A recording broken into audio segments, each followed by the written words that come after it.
नमस्कार किसान साथियों, मैं स्वागत करता हूं आपके अपने YouTube चैनल पर। किसान साथियों, आज के इस वीडियो में हम बात करेंगे ऐसी जो सब्जी वर्ग की फसल हो, कम दिनों की हो और उत्पादन भी अच्छा दे और मार्केट का जो रेट है वो भी 100 रुपये से 400 रुपये किलो लगभग मिलना चाहिए। तो किसान साथियों, आपके खेत जो इस समय देखा जाए तो खाली पड़े होंगे, जैसे कि गेहूँ हार्वेस्ट हो चुका होगा, आलू की फसल हार्वेस्ट हो चुकी होगी, सरसों है हार्वेस्ट हो चुका हो, ऐसे विभिन्न प्रकार की जो फसलें होती वो हार्वेस्ट हो चुकी होंगी और खेत लगभग खाली पड़े होंगे। तो हम क्यों ना एक ऐसी फसल का चुनाव करें जो कम दिनों में अच्छा मुनाफा दे करके जाए और कम लागत में। तो जी हाँ, हम बात कर रहे हैं धनिया की। धनिया एक ऐसी फसल होती है जो कम लागत में अधिक मुनाफा देती है, क्योंकि किसान साथियों मार्च और अप्रैल में अगर आप धनिया की खेती करते हैं तो आने वाले समय में अच्छा उत्पादन भी लेंगे और इसके साथ में मार्केट का भाव भी लेंगे। तो किसान साथियों, आज के इस वीडियो में A to Z जानकारी देने वाले। तो किसान साथियों, अगर अभी तक हमारा यूट्यूब चैनल नहीं सब्सक्राइब किया है तो पहले आप चैनल को सब्सक्राइब कीजिएगा और ज़्यादा से ज़्यादा किसान साथियों को शेयर कीजिएगा, ताकि सभी किसान मित्रों को सही समय पर सही जानकारी मिल सके। हम बात करेंगे कि खेत की तैयारी हमें किस तरीके से करना चाहिए, क्योंकि किसान साथियों जितना हमारा जो खेत होगा वो अच्छी तरीके से पावरफुल होगा, ताकतफुल होगा, तो जो जर्मिनेशन होगा वो बहुत अच्छा होगा। क्योंकि किसान साथियों गर्मियों के मौसम में सारे किसान जो हमारे होते हैं लगभग 95% वो किसान धनिया की फसल जर्मिनेट नहीं कर पाते हैं। तो क्या होता है कि जब अच्छी तरीके से जब जर्मिनेशन नहीं होता तो फिर उत्पादन पर सीधा प्रभाव देखने को मिलता है। तो हम क्या करेंगे, खेत की तैयारी अच्छे से करेंगे। जब हम खेत की तैयारी अच्छे से करेंगे, ताकतफुल अपने खेत को बनाएंगे, तो जर्मिनेशन 100 में 100% होगा और अच्छा और शानदार होगा। जैसे कि अगर हम बात करें कि खेत की तैयारी कैसे करना चाहिए, हमें 3 से 4 जुताई करना चाहिए, ताकि जो मिट्टी है वो भुरभुरी हो जाए। चाहे आप रोटावेटर से जुताई कीजिएगा या हैरो से या कल्टीवेटर से।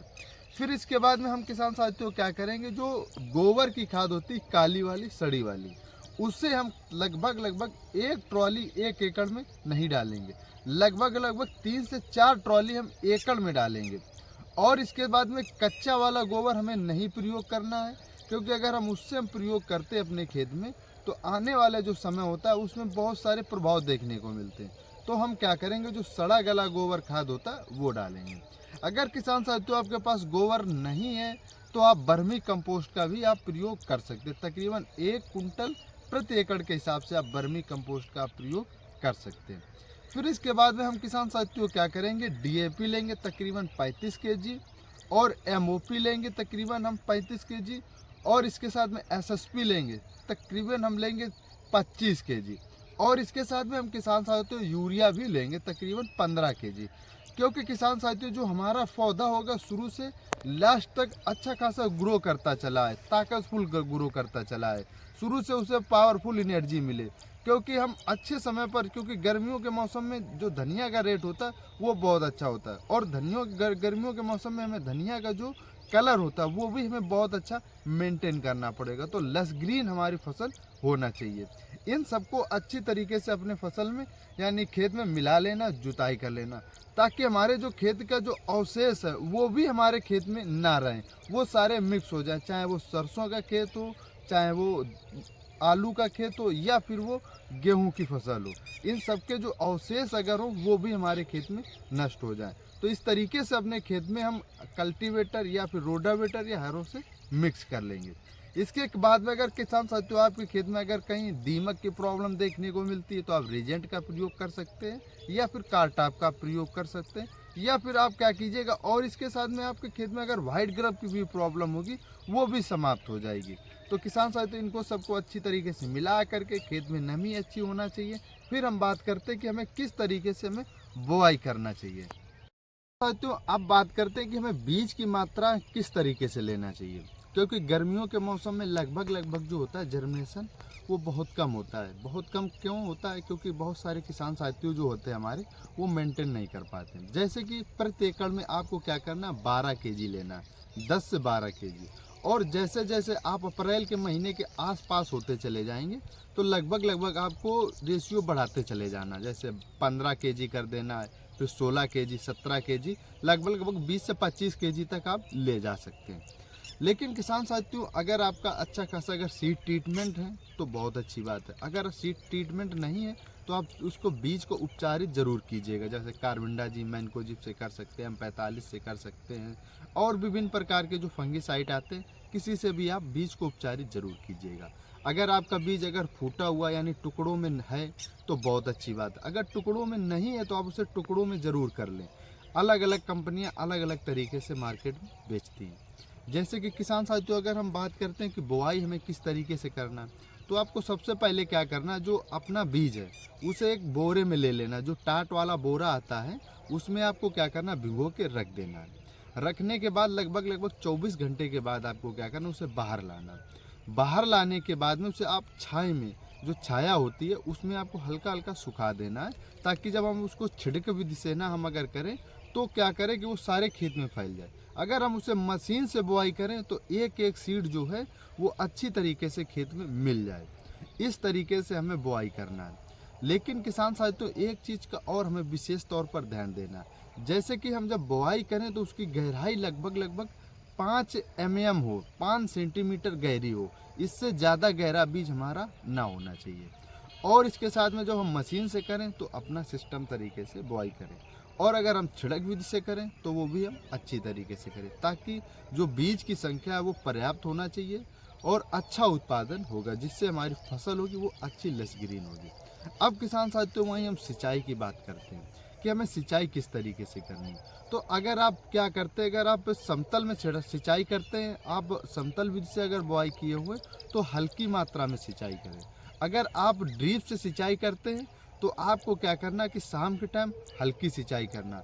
जैसे जैसे आपकी जो पपड़ी बन जाती, जो वाइट कलर की दिखने लगती, उसे आप ना बंद होने दें।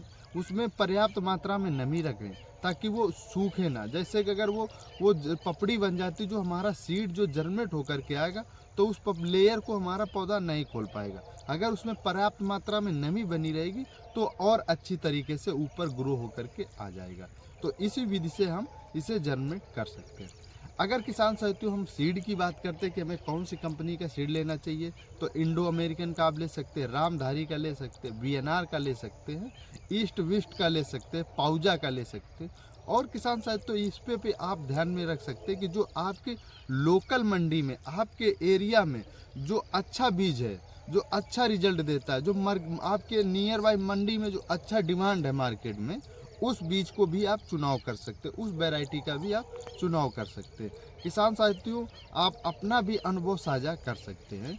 लेकिन किसान साथियों, अगर आपका कोई प्रश्न हो तो आप ज़रूर हमारे कमेंट बॉक्स में अपना प्रश्न ज़रूर साझा करें। ऐसे इस विधि से अगर हम बुआई करते हैं तो बहुत अच्छे रिजल्ट देखने को मिलते हैं।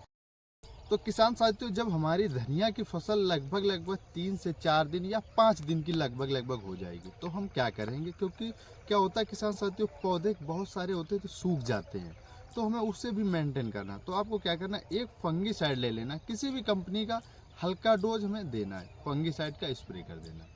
फिर इसके बाद में हमें किसान साथियों 10 से 15 दिन की जब हमारी फसल हो जाएगी तो हमें एक NPK ले लेना, जो कि NPK 19-19 का लेना।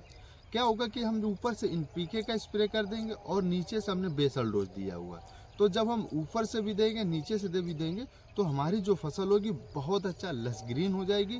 क्योंकि किसान साथियों, धनिया जो होती है वो पत्तियों पर ही निर्भर होती है कि उसका कलर कैसा है। और किसान साथियों, जैसे हमारी 20 से 25 दिन की फसल होगी तो हम क्या करेंगे, DAP और यूरिया और जिंक, इनको हम मिलाएंगे। मिलाने के बाद में फिर हम अच्छे तरीके से खेत में छिड़केंगे। लेकिन किसान साथियों, ये भी हमें विशेष तौर पर ध्यान देना कि हम जिंक और DAP जब मिलाते हैं तो रिएक्शन हो जाता है। तो हमें इस चीज़ का ध्यान कैसे रखना, DAP हमें पहले दे देना 2 से 3 दिन पहले, और इसके साथ में यूरिया और जिंक हमें बाद में देना है। तो इनको हम दोनों को हम अलग डालेंगे और DAP को अलग डालेंगे, और जैसे ही हम डालेंगे उसके कुछ दिन बाद हमें बहुत अच्छे रिजल्ट देखने को मिलते हैं। तो इन सब चीज़ों को आप अच्छे से अगर फॉलो करते हैं तो आने वाले समय में बहुत अच्छे और शानदार रिजल्ट देखने को मिलेंगे। तो किसान साथियों, अगर वीडियो में अगर आपको कोई भी प्रश्न पूछना हो तो आप कमेंट बॉक्स के माध्यम से हमसे अपने प्रश्न साझा कर सकते हैं, और हम हर एक कमेंट का समय समय पर प्रश्न का उत्तर देते रहते हैं। और हमारे चैनल को आप सब्सक्राइब करना और शेयर करना मत भूलिएगा। धन्यवाद।